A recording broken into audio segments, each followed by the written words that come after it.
નમસ્કાર દર્શક મિત્રો, ટેક્સ પ્લાનિંગ વિથ મુકેશ પટેલના નવા એપિસોડમાં આપનું સ્વાગત છે. હું છું ચાર્મી.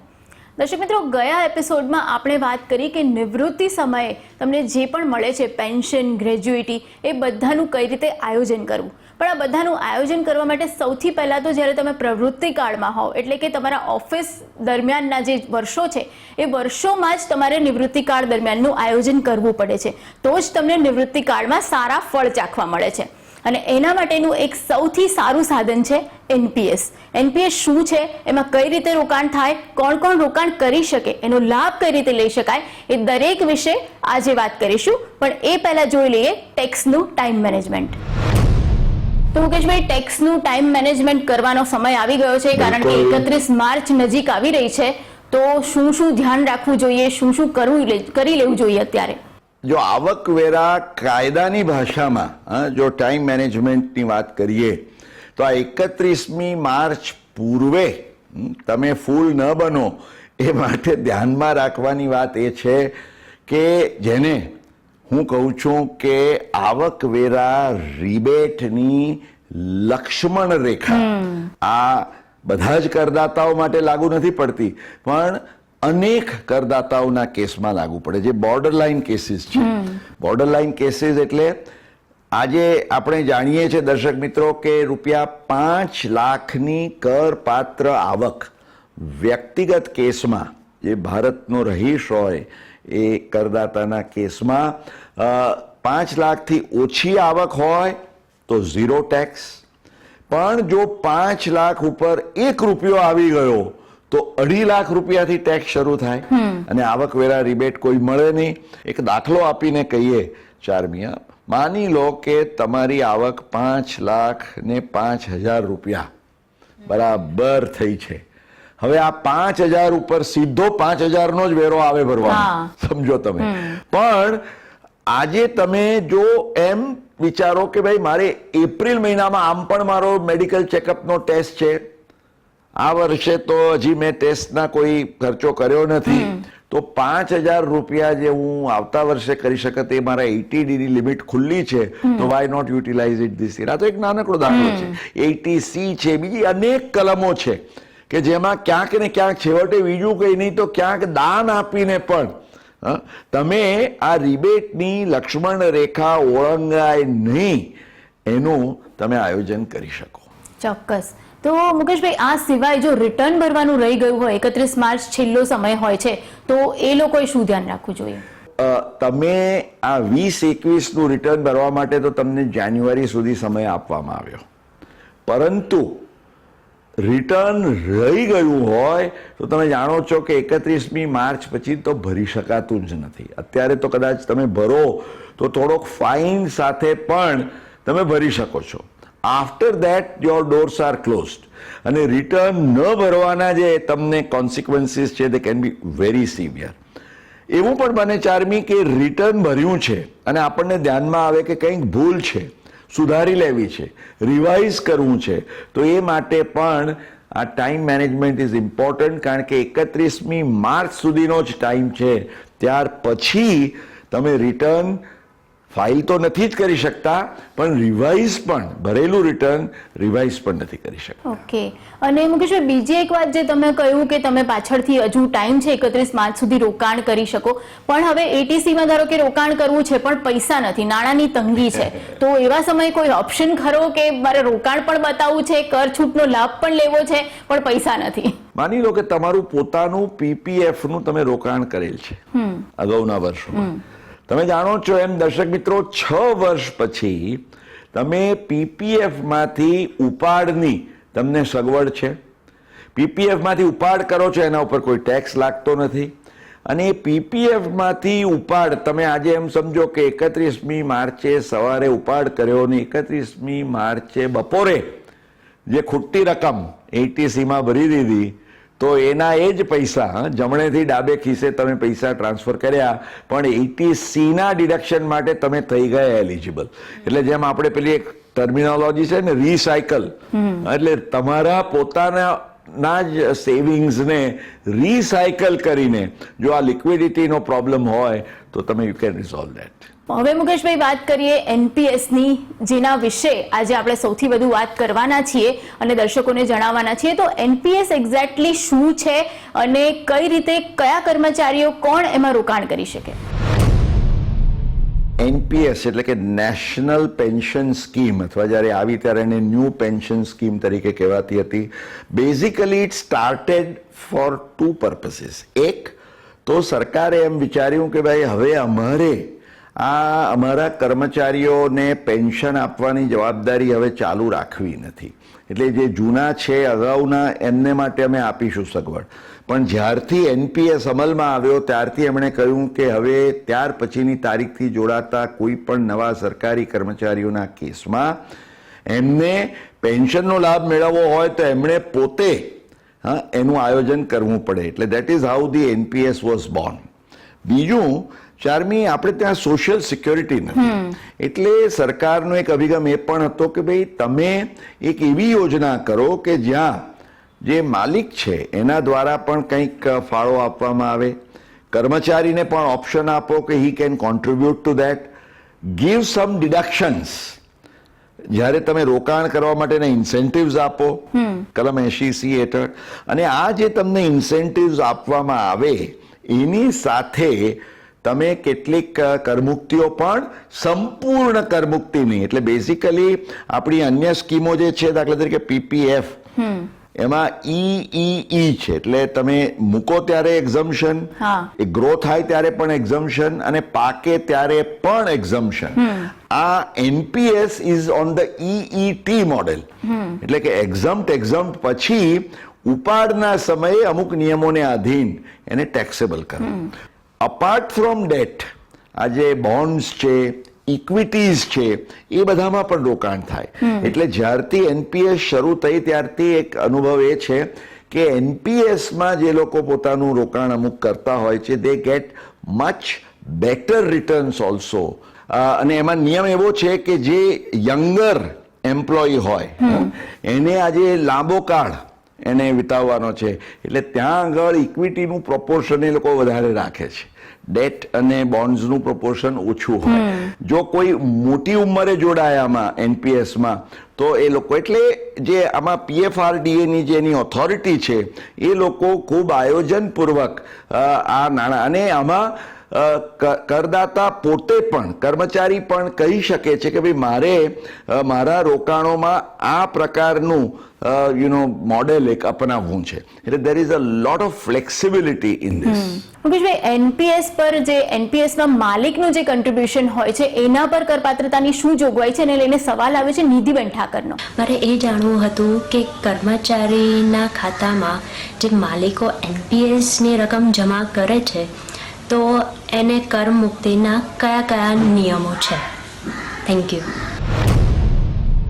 હવે આજે નિયમ એ છે કે સામાન્ય રીતે માલિક દ્વારા જે પણ કર્મચારીના કેસમાં આવું કોન્ટ્રીબ્યુશન આપવામાં આવે એ પહેલા તો એને આવકવેરાના કાયદાની કલમ 17 હેઠળ એને કરપાત્ર સવલત ગણી લેવામાં આવે છે, અંડર સેક્શન 17(2).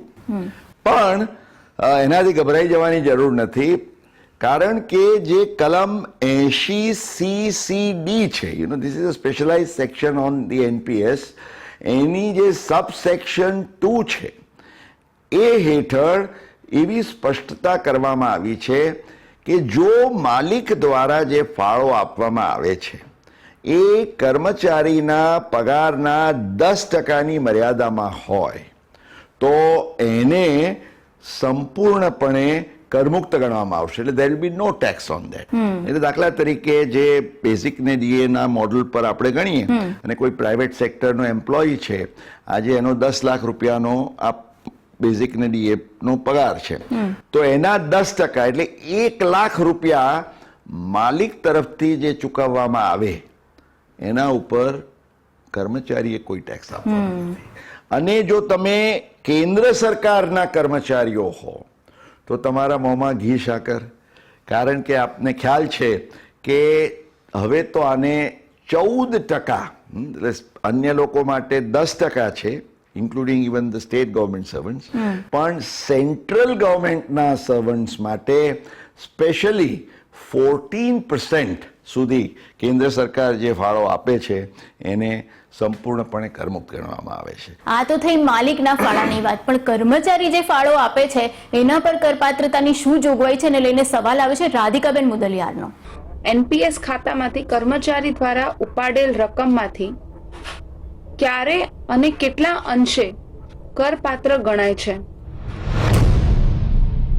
હવે કર્મચારી પોતાની આવકમાંથી એ ફાળો આપવા માંગે છે, તો એ જે ફાળો આપવા માંગે છે એ ફાળાના સંદર્ભમાં પણ આ 10%નો રૂલ છે અને એમાં સૌને માટે 10% જ છે. જો તમે કેન્દ્ર સરકારના કર્મચારી હો તો કર્મચારીના ફાળા માટે કોઈ હાયર કોન્ટ્રીબ્યુશન કે ડિડક્શન નથી, પણ તમે જે તમારો 10%નો જે ફાળો આપો છો એ કપાતને પાત્ર છે. એ આવકવેરાના કાયદાની કલમ 80 CCD red with section 80C એટલે કલમ 80C હેઠળ જે ઓવરઓલ 1.5 લાખ રૂપિયાની મર્યાદા છે એ મર્યાદાના સંદર્ભમાં એને દર્શક મિત્રો અને Radhikaben it will be eligible four deduction. Okay. અને મુકેશભાઈ, એનપીએસ હેઠળ તમે જે રોકાણ કરો છો એ 2 લાખ સુધીનું રોકાણ જે છે એ કરકપાતનો લાભ એના પર મળે છે, એને જ લઈને સવાલ આવે છે આશુતોષ બુચનો. એનપીએસ અર્થાત નેશનલ પેન્શન સ્કીમમાં રોકાણમાં કલમ 80C તથા કલમ 80 CCDમાં સંયુક્ત રોકાણમાં 2 લાખ રૂપિયા સુધીની કપાતનો લાભ ઉપલબ્ધ છે, તો તેની વિગતવાર માહિતી આપવા વિનંતી છે. આપણે જોયું કે 1.5 લાખ રૂપિયા કલમ 80C ની ઓવરઓલ લિમિટમાં કર્મચારી જે પોતાનું કોન્ટ્રીબ્યુશન આપે એ એને 80 CCD 1માં તો એને બાદ મળે જ છે, પરંતુ કર્મચારી જે પોતાનું કોન્ટ્રીબ્યુશન આપે છે વધારાના 50,000 પણ એ કપાતને પાત્ર લાભ લઈ શકે જો આજે 1.5 લાખ રૂપિયાની એની લિમિટ પૂર્ણ થઈ જતી હોય અને એનું એનપીએસનું કોન્ટ્રીબ્યુશન કરતો હોય where he has got that option, તો એ ઓપ્શનના કેસમાં એ વધારાનું 50,000 રૂપીઝનું જે કોન્ટ્રીબ્યુશન છે એને સેક્શન 80 CCD 1B હેઠળ બાદ મળે છે. હવે આમાં ચારમી ઘણીવાર શું છે કે લોકોની ગૂંચ એવી હોય છે એ માલિકના ફાળાને પણ એમ ગણે છે કે આપણે એનપીએસનો ફાળો ગણવાનો, કર્મચારીનો ફાળો પણ ગણવાનો અને એ બેને ભેગા કરીને હું 2 લાખ રૂપિયા લઉં. મેં કહ્યું એ પ્રમાણે માલિકના ફાળા માટે તમને કોઈ કપાત નથી મળતી, એને કરમુક્ત ગણવામાં આવે છે. એટલે તમારે જો 2 લાખ રૂપિયાનો પૂરો લાભ લેવો હોય તો તમે 2 લાખ રૂપિયા પૂરેપૂરા આમાં પણ રોકી શકો એનપીએસમાં, તો 1.5 લાખ તમે 80Cમાં લો અને 50,000 અહીં લો. 80Cમાં તમે આજે તમારા પીએફ, ઇન્સ્યોરન્સ વગેરેની બીજી કપાતો લેતા હો, માની લો કે 1,30,000 થાય છે અને એનપીએસમાં તમે 70,000 રોક્યા છે, તો એ 130 વત્તા આ 70માંથી 20 તમે 80Cમાં લો અને બીજા 50,000 એક્સક્લુઝિવ જે છે એ એનપીએસના 80 CCD 1Bમાં લો. હવે મુકેશભાઈ, પીએફમાં તો એવી સગવડ છે કે જ્યારે તમે કામ કરતા હો, કર્મચારી હો, ત્યારે તમને જરૂર પડે તો મેડિકલ ખર્ચ માટે કે એવી રીતે તમે એનો ઉપાડ કરી શકો છો. એનપીએસમાં એવી સગવડ છે ખરી? એનપીએસમાં પણ સગવડ છે એટલું જ નહીં, પણ સાથે સાથે કરમુક્તિનો પણ લાભ છે. એટલે જે આવકવેરાના કાયદાની જે 2 કલમો છે સેક્શન 1012B ને 1012A, આ બંને ખૂબ મહત્વની છે. તો આ 1012B હેઠળ આજે તમને જે at the time of your withdrawal 25% તમારો જે પોતાનો ફાળો, માલિકના ફાળામાંથી ઉપાડના સંદર્ભની સગવડની વાત નથી, તમારા પોતાનો જે 25% સુધીનો ફાળો તમે ઉપાડ કરો આવી કોઈ જરૂરિયાત માટે, તો એને સંપૂર્ણપણે કરમુક્ત ગણવાની જોગવાઈ છે. This is a very special facility. જ્યારે હું નિવૃત્ત થાઉં છું અને પછી મારી એન્યુઇટી શરૂ થાય છે, પેન્શન શરૂ થાય છે, એ સ્ટેજે કાં તો હું મારું ખાતું સંપૂર્ણપણે બંધ કરીને બધા ઉપાડી શકું પૈસા, ઓર હું એક્ઝિટ કરીને I take the benefit of annuity. હવે એન્યુઇટી છે ચાર્મીબેન, એ તો ટેક્સેબલ થવાની છે તમારી, અચ્છા, કારણ કે એ તો પેન્શન જેવું છે. અને એમાં પણ તમે પૂછશો કે સ્ટેન્ડર્ડ ડિડક્શન મળે કે નહીં, તો ધ આન્સર ઇઝ યસ. કેમ? કારણ કે it has got a straight connection with your employment. એટલે આ એનપીએસ ના એક્ઝિટ સમયે જે તમને પૈસા મળવા પાત્ર છે, તો એને માટે આ 60-40 નો રૂલ હવે યાદ રાખવાનો છે. કારણ કે નિયમ અનુસાર તમે 60% જે ઉપાડ કરી શકો છો તમારા એનપીએસ ના ખાતામાં બેલેન્સ હોય, તો આ 60% ને સંપૂર્ણપણે ટેક્સ ફ્રી ગણવાની જોગવાઈ છે. અરે વાહ. અને જે 40% નું જે પૂલ રહે છે, જેમાંથી તમને એન્યુઇટી મળવાની છે, એ એન્યુઇટી જે મળવાની છે ઇઝ ગોઈંગ ટુ બી એક્ઝમ્પ્ટ. એટલે આ એનપીએસ વિશે અનફોર્ચ્યુનેટલી હજુ ઘણા બધાને ખબર નથી, પણ આ લાભ ચૂકવા જેવો નથી. નેશનલ પેન્શન સ્કીમના કેટલાક પાસા આપણે જાણ્યા છે અને હજુ કેટલીક વિગતો જાણવાની બાકી છે, એ જાણીશું એક બ્રેક બાદ. पार्टी का सामान Presenting the big, bold and beautiful, all-new Nissan Magnite. Ignite your charisma. A Chhota packet, નામ બોલ. નિત્યા. તમારું નામ શું છે? બડા પેકેટ. જેટલી અંદરથી સ્ટ્રોંગ તમે તેને બનાવો છો. મુકેશભાઈ, જો કર્મચારીનું અવસાન થાય અને પરિવાર જે એનો છે, જે વારસદાર છે, એને આ પૈસા ઉપાડવાના થાય, તો એના પર કઈ એના માટે જોગવાઈ છે? પણ 80 ccd માં જોગવાઈ છે. ઓકે. બીકોઝ 80 ccd સેલ્સ જે EET નું મોડલ છે, એમાં પણ જે રીતે આપણું તમને ખ્યાલ હોય તો આપણે ત્યાં NSS પહેલા હતું, તો NSS માં પણ ઉપાડ વખતે ટેક્સેબલ, પણ જો તમારું અવસાન થાય અને વારસદારોને મળે તો ટોટલી ટેક્સ ફ્રી. જેમ આપણે ગ્રેચ્યુઇટીમાં જોયું, એવી રીતે NPS માં પણ જો તમે નાણાં રવા દીધા હોય અને તમારા વારસદારોને જ્યારે એ મળે, તો that is completely tax free in the hands of your legal heirs. Okay. હવે મુકેશભાઈ, આ તો વાત થઈ પગારદાર કર્મચારીઓની કે જે એનપીએસ નો લાભ લે છે, પણ જે પ્રોફેશનલ્સ હોય અથવા તો બીજા કોઈ વ્યવસાય સાથે સંકળાયેલા હોય, તો એ લોકો એનપીએસ નો લાભ લઈ શકે કે નહીં, એના પર સવાલ આવે છે. સંદીપભાઈ શાહનો. પગારદાર કર્મચારીના કેસમાં એનપીએસમાં રોકાણ કરીને આવકવેરાની બચતનો લાભ લઈ શકાય છે. સેલ્ફ એમ્પ્લોયડ ટેક્સ પેયર દ્વારા એનપીએસમાં રોકાણ કરીને ઇન્કમ ટેક્સ બેનિફિટ લેવાની જોગવાઈ છે, તો તે અંગે માર્ગદર્શન આપવા વિનંતી. આજે પગારદાર સિવાય પણ જે સેલ્ફ એમ્પ્લોયડ હોય, એટલે કોઈ પોતાના ધંધામાં હોય, વ્યવસાયમાં હોય, તો પણ એમને પણ ઓબ્વિયસલી એમના ખાતામાં અન્ય કોઈ ફાળો આપનાર ના હોય, કારણ કે એમનો કોઈ માલિક નથી. પરંતુ એમના માટે જે જોગવાઈ છે 80 ccd માં એ છે કે અન્યથા 10% પોતાનો ને 10% માલિકનો કર્મચારીના કેસમાં હોય. અહીંયા આગળ સેલ્ફ એમ્પ્લોયડના કેસમાં સંદીપભાઈ, તમારી માની લો કે આજે 10 લાખ રૂપિયા તમારી ગ્રોસ ટોટલ ઇન્કમ છે, તો એના 20%, 10+10 એટલે 20%, એટલે 20% સુધીનો ફાળો, એટલે 2 લાખ રૂપિયાનો ફાળો જો તમે જમા કરો, તો you can also take the same benefit of the higher deduction. 80C માં 1.5 લાખ અને વત્તા 80 ccd 1B માં 50,000. ઉપરાંત આપણે જે જોયું બધા જ લાભ, પોતાના ફાળાના 25% નો ઉપાડ, નિવૃત્તિ સમયે જ્યારે તમે 60% ની એકર મુક્તિનો લાભ, આ તમામ ફાયદાઓ અને તમારા વારસદારોને મળતી રકમ.